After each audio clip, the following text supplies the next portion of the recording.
안녕하십니까. 경제통계국장 전승철입니다. 지금부터 2015년 2, 4분기 실질 GDP 국내 총생산 속보치 추계 결과를 말씀드리겠습니다. 2015년 2, 4분기 실질 GDP는 전기 대비 0.3%, 전년 동기 대비 2.2% 성장하였습니다. 실질 GDI, 즉 국내 총소득은 수입 원자재 가격 하락으로 교육 조건이 개선되면서 전기 대비 1.3% 증가하였습니다. 2, 4분기 성장 내역을 지출 항목별로 보면 민간 소비는 준내구재와 서비스 소비가 줄어 전기 대비 0.3% 감소하였으며 설비 투자는 운송장비 투자가 늘어 0.4% 증가하였습니다. 건설 투자는 건물 건설을 중심으로 1.7% 늘어났으며 지식재산 생산물 투자는 연구개발 투자가 감소하였으나 소프트웨어 투자가 늘어 0.1% 증가하였습니다. 수출은 반도체, 자동차 등 재화 수출을 중심으로 0.1% 증가하였으며 수입은 원유, 자동차, 거주자, 국외 소비 등이 늘어 0.5% 증가하였습니다. 보도자료 다음 페이지입니다. 경제활동별로는 농림어업이 가뭄 등의 영향으로 전기 대비 11.1% 감소하였습니다.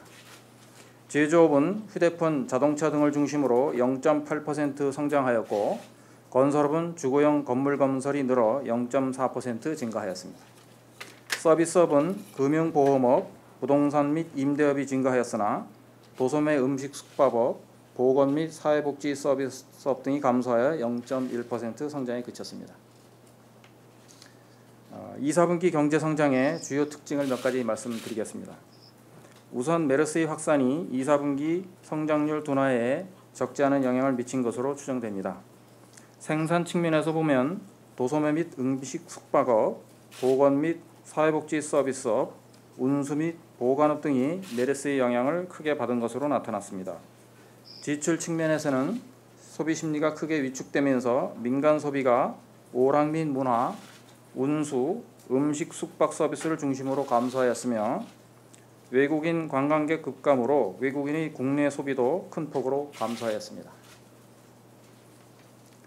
다음으로 가뭄과 큰 일교차를 동반한 고온 현상 등으로 채소 생산량이 급감하면서 농림어업 생산이 전기 대비 11.1% 감소하였습니다. 농림어업이 명목 GDP에서 차지하는 비중은 2.1%에 불과하지만 10%가 넘는 감소를 기록함에 따라 2, 4분기 농림어업의 GDP 성장에 대한 기여도는 0.2%로 나타나 가뭄이 메르스 확산과 함께 2, 4분기 성장률 하락에 큰 영향을 미친 것으로 보입니다. 마지막으로 전분기에 이어 2, 4분기에도 주식 및 부동산 거래가 크게 증가하면서 자산시장의 활성화가 성장에 어느 정도 긍정적인 영향을 미친 것으로 판단됩니다. 이상으로 2, 4분기 실질 국내 총생산 추가 결과에 대한 설명을 마치겠습니다. 질문사항이 있으시면 간단히 설명드리도록 하겠습니다.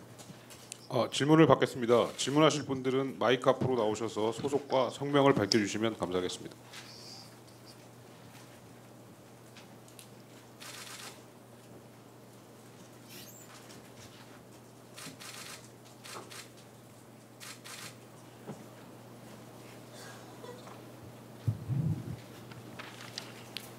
안녕하세요. 아시아경제신문 이은정입니다.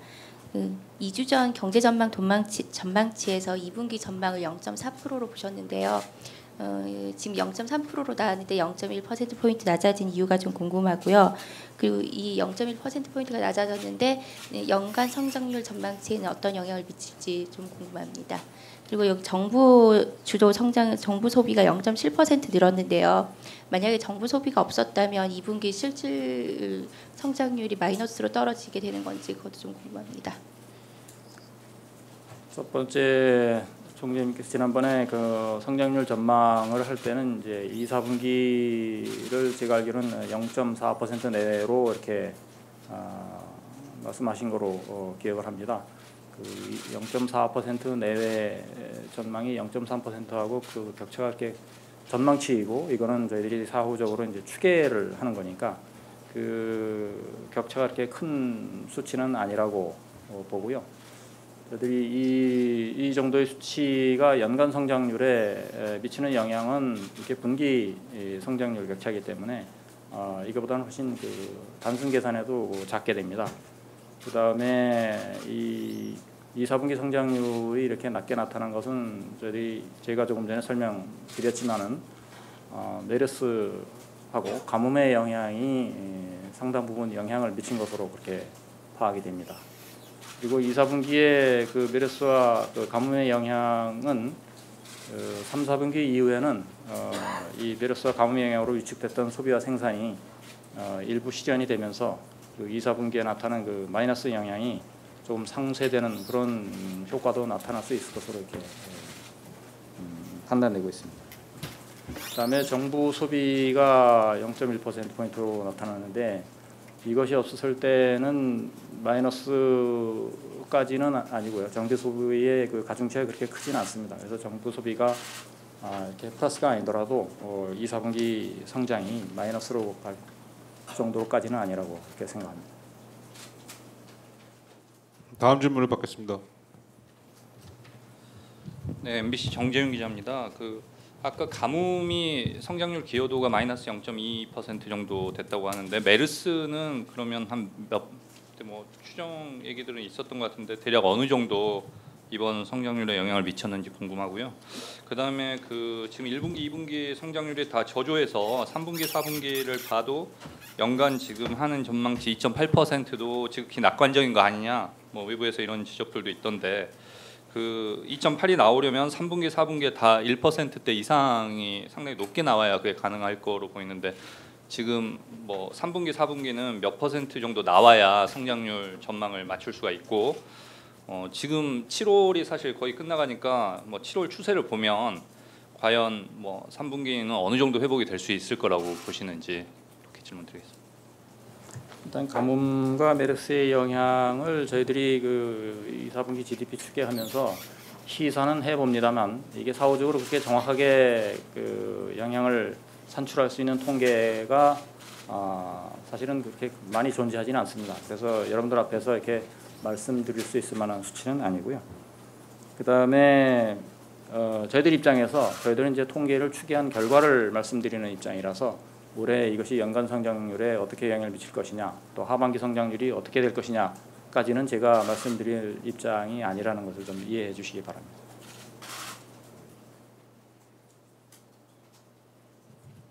네, 다음 질문을 받겠습니다.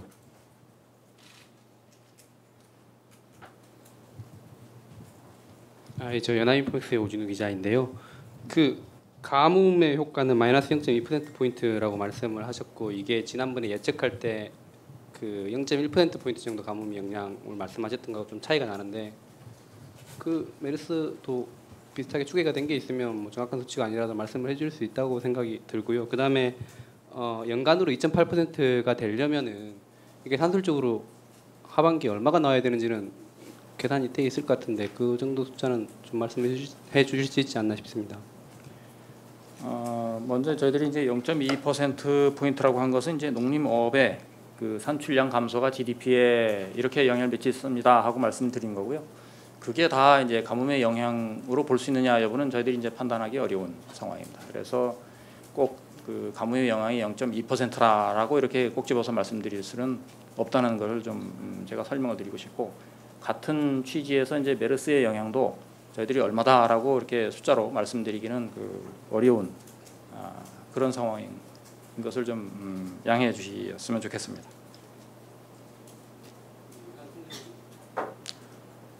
연간 성장률도 제가 또 다시 말씀드릴 수밖에 없는데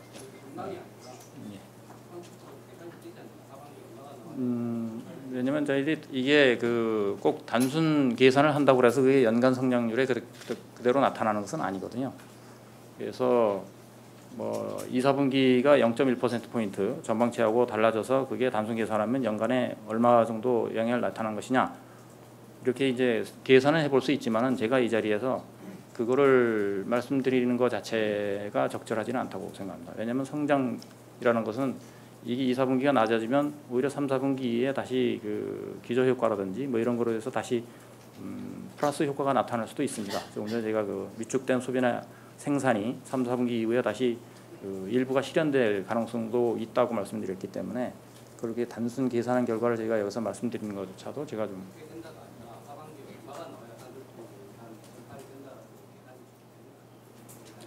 그것도 제가 저는 여기서 그 실적치를 주로 말씀드리러 나왔기 때문에 하반기에 숫자에 대해서까지 제가 말씀드리는 건 좀 적절치 않다고 생각합니다. 네, 다음 질문을 받겠습니다.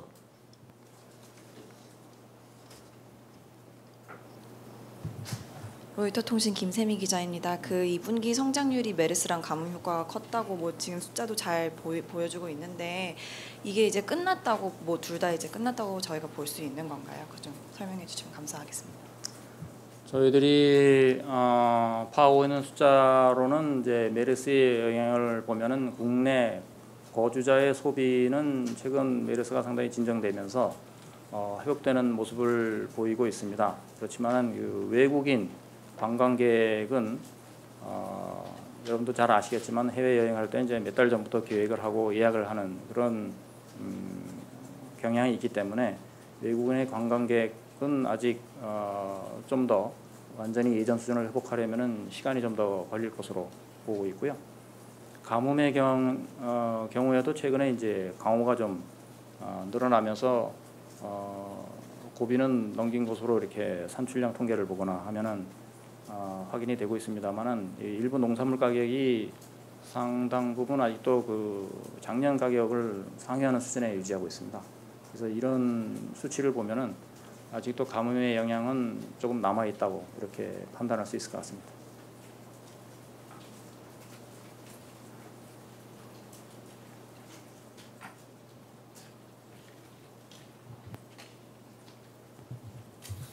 예, 저 뭐 일단은 말씀 안 해주시지만 뭐 3분기 1.1, 4분기 한 1.2 정도는 돼야 전망치 2.8% 달성할 것 같은데 그거 어느 정도 동의하시는지 답변 좀 부탁드리고요.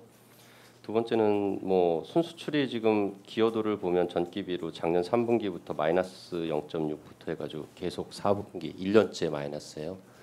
뭐 전망은 말씀 안 해주실 것 같으니까 그거는 뭐 말씀 안 여쭤보지 않더라도 이렇게 1년 연속 그 순수출이 성장 기여도에서 마이너스를 기록한 이유 뭐 이런 것 좀 그 어떻게 분석하고 계시는지 답변 좀 부탁드립니다.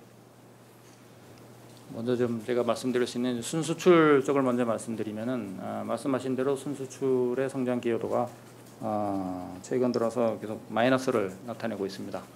이건 여러분들도 잘 아시겠지만은 첫 번째는 저희 대화 수출 측면에서 저희들의 그 주력 수출 품목의 일부가 물량 기준으로도 마이너스를 기록하는 등 최근 들어와서 좀 부진한 모습을 보이고 있는 게 첫 번째 이유라고 말씀드릴 수 있고요. 두 번째는 작년 이제 3, 4분기 이후로 저희들이 그 해외 생산을 통한 수출, 즉 가공 무역과 중개 무역 수출 실적이 상당히 그 감소를 하고 있습니다. 그래서 이런 두 가지 요인이 겹쳐서 순수출의 성장 기여도가 마이너스를 기록하고 있다고 말씀을 드릴 수 있겠습니다. 그 다음에 하반기 성장률이 어떻게 돼야 연간 성장률이 당초 전망한 2.8%에 도달할 수 있을 것이냐 하는 것은 여전히 제가 이 자리에서 말씀드리기는 좀 어렵다는 것을 이해해 주시기 바랍니다.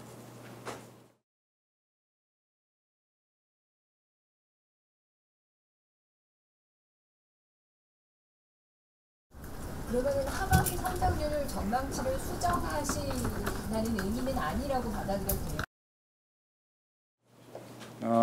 여든지 그 저희 그 한국 내에 이제 전망 파트하고 이 GDP를 추계하는 파트가 이제 분리가 되어 있습니다. 조사국에서 이제 전망을 담당하고 저희들은 사후적으로 실적을 집계해서 공표하는 그렇게 그 역할이 분담되어 있어서 저희들이 실적을 발표하면 이것이 전망에 어느 정도 영향을 미칠 것이냐는 이제 전망을 담당하는 조사국 쪽에서 이제 분석을 하게 됩니다. 그래서 제가 이 발표하는 자리에서 이게 전망에 어떤 영향을 미칠 것이냐 하는 것을 그래서 이제 제가 말씀을 드릴 입장이 아니라는 것을 얘기를 드리는 것입니다. 서울경제 이태규인데요. 그 0.3이 작년 4분기랑 같은 수치인데 소수점까지 하면은 더 낮은 건지 말씀해 주실 수 있는지 궁금합니다. 저희들은 그 지금 공표하는 숫자만 가지고 말씀드릴 수 있습니다. 이게 그 소수점 몇째짜리까지인가는 왜냐면 이게 추계치기 때문에 그 부분까지도 말씀드리기는 적절치는 않습니다.